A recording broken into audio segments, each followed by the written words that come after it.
Pembinaan dan Pengembangan Bahasa Indonesia dengan dosen pengampu Ibu Lisa Setiadewi Buru Ginting, SPD, MPD, dari Prodi Pendidikan Bahasa Indonesia.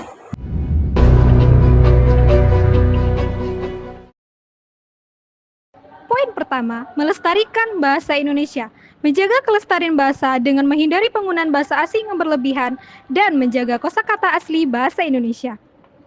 Poin kedua, menghargai bahasa Indonesia dalam komunikasi. Menggunakan bahasa Indonesia dalam komunikasi sebagai alat utama dalam kehidupan sehari-hari. Contohnya seperti di tempat kerja, di sekolah, dan di media sosial.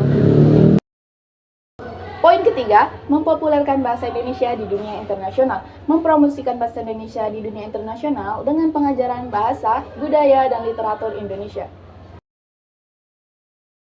Mendidik generasi muda, mengajarkan generasi muda untuk mencintai bahasa Indonesia dengan baik, baik dalam berbicara maupun menulis.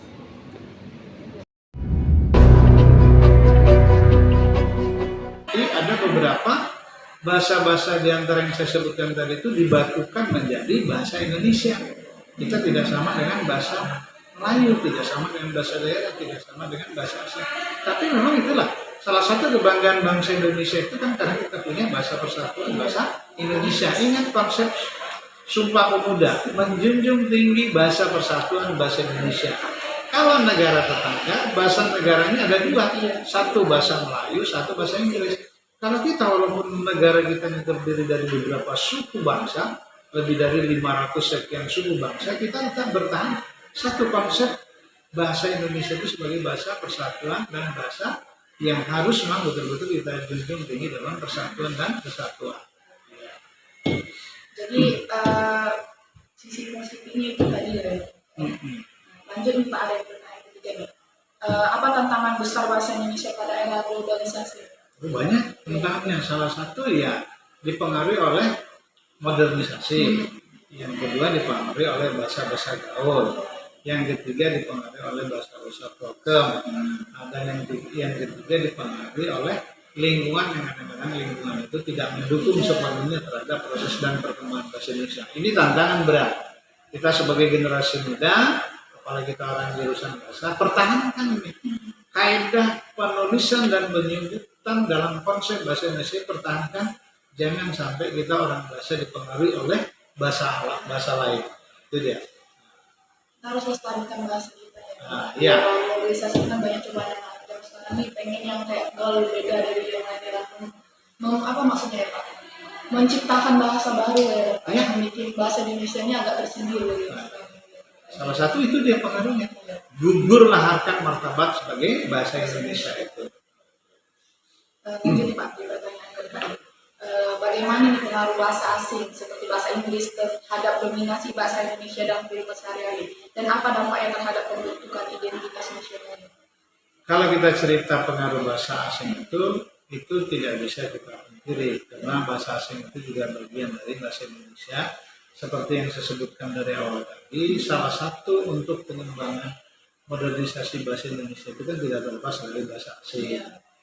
Cuman kadang-kadang kan kita terlalu percaya diri dengan bahasa asing. Itu tidak boleh. Sebagai orang bahasa Indonesia tidak boleh terlalu percaya diri. Kita boleh berkomunikasi dengan bahasa asing hanya untuk menyempurnakan komunikasi bahasa kita dengan orang lain. Karena bahasa asing itu juga bagian dari bahasa Indonesia kita. Lanjut Pak, di pertanyaan terakhir. Bagaimana nih sikap generasi muda dalam menjaga dan mengembangkan bahasa Indonesia sebagai identitas nasional? Ya, harus dijaga dengan baik. Ya. Salah satu untuk melestarikan bahasa itu ya, Anda setiap tempat dan dimanapun Anda berada harus mempertahankan kita selalu berkomunikasi bahasa Indonesia dengan baik dan benar. Maka kenapa saya katakan baik dan benar? Kenapa tidak sebaliknya benar dan baik?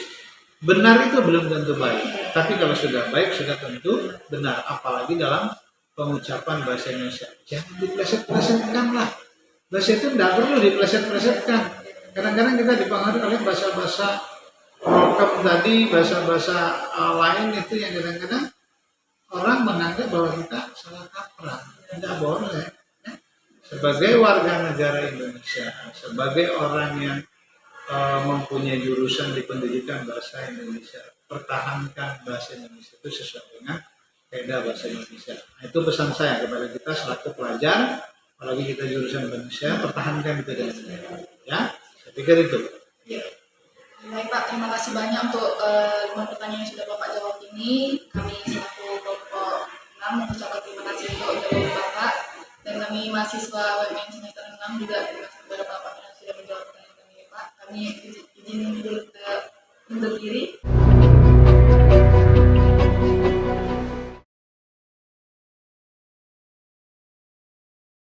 Perkenalkan, nama saya Fira Aulia dari Prodi Pendidikan Bahasa dan Sastra Indonesia dengan dosen pengampu Ibu Lisa Septiadewi Boruginting SPD MPD dengan mata kuliah Pembinaan dan Pengembangan Bahasa terkait kedudukan dan fungsi bahasa dalam membangun identitas nasional. Di sini, apakah kakak bersedia untuk saya wawancarai? Ya, saya bersedia. Sebelumnya, perkenalkan, namanya siapa? Nama saya Mainda Sari. Oke. Di era modern sekarang pastinya sudah banyak yang menggunakan bahasa yang tidak sesuai dengan kaidah kebahasaan atau biasa disebut bahasa gaul, yang dimana bahasa tersebut digunakan dalam kehidupan sehari-hari.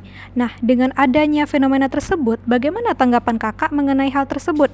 Dan jika kita melihat banyaknya anak-anak muda sekarang yang menggunakan bahasa gaul, menurut kakak di momen kapan mereka ini dapat menggunakan bahasa sesuai kaidah atau bahasa baku? Mungkin kalau dalam sesuai kaidah dan bahasa baku itu dalam konteks yang formal, seperti kalau kita menghubungi dosen atau berbicara kepada yang tua, seperti ke dosen, ke guru, atau ke mungkin dalam dunia pekerjaan seperti itu. Oke. Jika dilihat dari sisi penggunaan bahasanya, menurut kakak, apakah penggunaan bahasa gaul ini ada sisi positifnya? Tentu saja pasti ada sisi positifnya, seperti dapat meningkatkan sisi kreativitas pada remaja. Oke. Apakah tantangan terbesar bahasa Indonesia pada era globalisasi? Mungkin tantangan terbesarnya itu pengaruh bahasa asing. Jadi mungkin dalam pengaruhnya itu membuat anak-anak itu jadi agak menggeserkan bahasa sendiri, bahasa Indonesia kita lebih dominan kepada bahasa asing. Oke. Bagaimana pengaruh bahasa asing seperti bahasa Inggris terhadap dominasi bahasa Indonesia dalam kehidupan sehari-hari, dan apa dampaknya terhadap pembentukan identitas nasional? Ya, itu dampaknya cukup kompleks. Mungkin kalau dalam dampak sisi positifnya itu memberi keuntungan dalam dunia pekerjaan atau mencakup informasi yang global.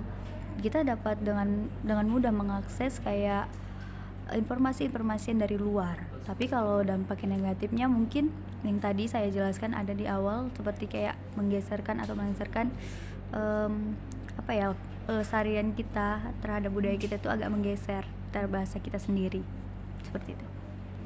Oke, bagaimana sikap generasi muda dalam menjaga dan mengembangkan bahasa Indonesia sebagai identitas nasional? Mungkin untuk menjaganya dimanapun kita berada, meskipun kita tidak berada di Indonesia, tetap menggunakan bahasa kita, atau saat kita membuat platform media, konten, mungkin harus lebih dominan di bahasa Indonesia itu, sehingga bahasa kita tetap terlestari dan terjaga, seperti itu. Oke, makasih waktunya ya Kak. Ya, sama-sama. Terus berjuang